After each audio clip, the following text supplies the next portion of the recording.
اعوذ باللہ من الشیطان الرجیم بسم اللہ الرحمن الرحیم یا ایہا الذین آمنوا کتب علیکم الصیام کما کتب علی الذین من قبلکم لعلکم تتقون ایاما معدودات فمن کان منکم مریضا او علی سفر فعدۃ من ایام اخر وعلی الذین یطیقونہ فدیۃ طعام مسکین فمن تطوع خیرا فهو خیر له وان تصوموا خیر لکم ان کنتم تعلمون شہر رمضان الذی انزل فیہ القرآن ھدی للناس وبینات من الھدی والفرقان فمن شہد منکم الشہر فلیصم ومن کان مریضا او علی سفر فعدۃ من ایام اخر یرید اللہ بکم اليسر ولا یرید بکم العسر ولتکملوا العدۃ ولتکبروا اللہ علی ما ھداکم ولعلکم تشکرون صدق اللہ العظیم۔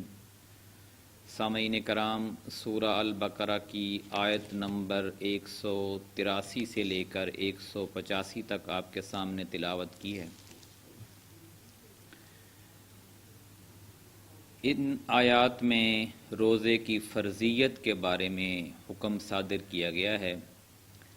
اسلام کے اکثر احکام کی طرح روزے کی فرضیت بھی بتدریج عائد کی گئی ہے۔ نبی کریم صلی اللہ علیہ وآلہ وسلم نے ابتداً مسلمانوں کو ایک مہینے میں 3 روزے رکھنے کی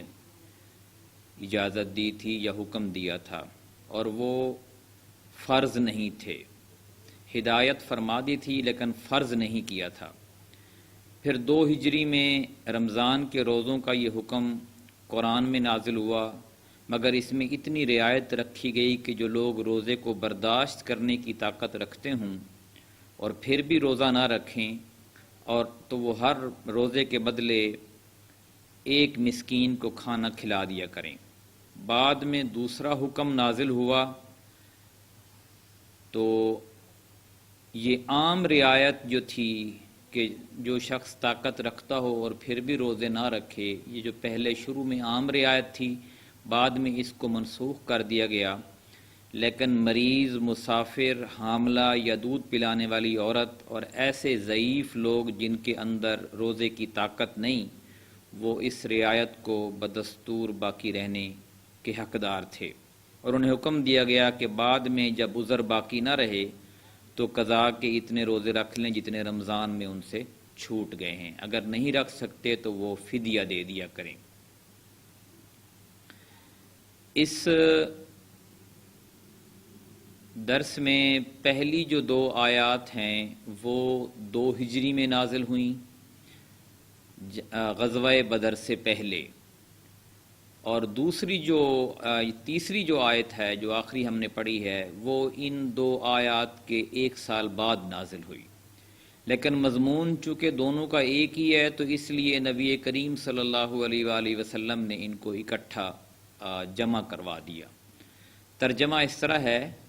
اے لوگو جو ایمان لائے ہو، تم پر روزے فرض کر دیے گئے جس طرح تم سے پہلے انبیاء کے پیرووں پر فرض کیے گئے تھے۔ اس سے توقع ہے کہ تم میں تقوی کی صفت پیدا ہوگی۔ چند مقرر دنوں کے روزے ہیں،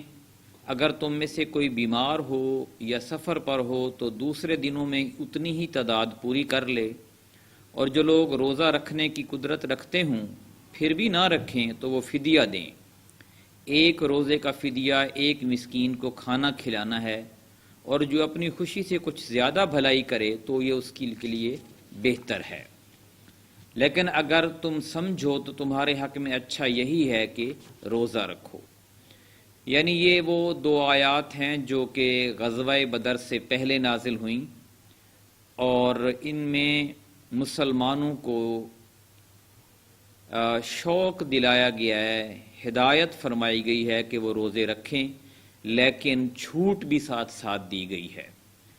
اگلی جو آیت ہے جس کا ترجمہ یہ ہے کہ رمضان وہ مہینہ ہے جس میں قرآن نازل کیا گیا جو انسانوں کے لیے سراسر ہدایت ہے اور ایسی واضح تعلیمات پر مشتمل ہے جو راہ راست دکھانے والی اور حق و باطل کا فرق کھول کر رکھ دینے والی ہیں۔ لہٰذا اب سے جو شخص اس مہینے کو پائے اس کو لازم ہے کہ اس پورے مہینے کے روزے رکھے، اور جو کوئی مریض ہو یا سفر پر ہو تو وہ دوسرے دنوں میں روزوں کی تعداد پوری کرے۔ اللہ تمہارے ساتھ نرمی کرنا چاہتا ہے، سختی کرنا نہیں چاہتا، اس لیے یہ طریقہ تمہیں بتایا جا رہا ہے تاکہ تم روزوں کی تعداد پوری کر سکو، اور جس ہدایت سے اللہ نے تمہیں سرفراز کیا ہے اس پر اللہ کی کبریائی کا اظہار و اعتراف کرو اور شکر گزار بنو۔ پہلے کی آیات میں اللہ تعالیٰ نے کہا کہ یہ جو روزے فرض کیے گئے ہیں وہ اس لیے ہیں تاکہ تم تقوی اختیار کر لو، پرہیزگار بن جاؤ، گناہوں سے بچ جاؤ۔ اس آیت میں اللہ نے فرمایا، جو کہ ان سے 1 سال بعد نازل ہوئی، کہ روزے کا حکم جو تمہیں دیا گیا ہے پورے 1 مہینے کا، وہ ایک تو تمہیں گناہوں سے دھو دے گا، تمہیں تقوی اختیار کر لو گے، پرہیزگار بن جاؤ گے۔ دوسرا، اسی رمضان کے مہینے میں تمہیں ہم نے کتاب دی ہے، یعنی قرآن پاک اسی رمضان کے مہینے میں نازل کیا۔ تو قرآن وہ کتاب ہے جس سے انسان حق اور باطل کو جدا کرتا ہے، زندگی گزارنے کا سیدھا راستہ پاتا ہے، ہدایت پاتا ہے، روشنی کی کتاب ہے، اندھیرے میں روشنی دکھاتی ہے۔ اس لیے شکرانے کے طور پر کہ اگر انسان کے پاس یہ ہدایت نہ ہوتی تو وہ گمراہی کی طرف ہوتا، ایک اچھا معاشرہ قائم نہیں ہو سکتا تھا جس میں امن ہو، سکون ہو، امانت داری ہو، دیانت داری ہو، جس میں انصاف ہو۔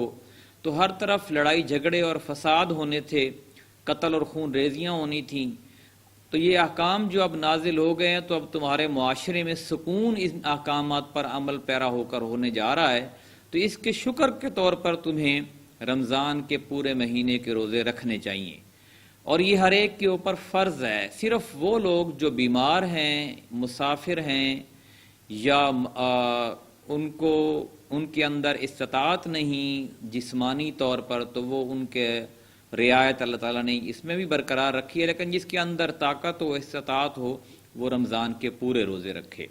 سال میں 1 دفعہ رمضان آتا ہے، یعنی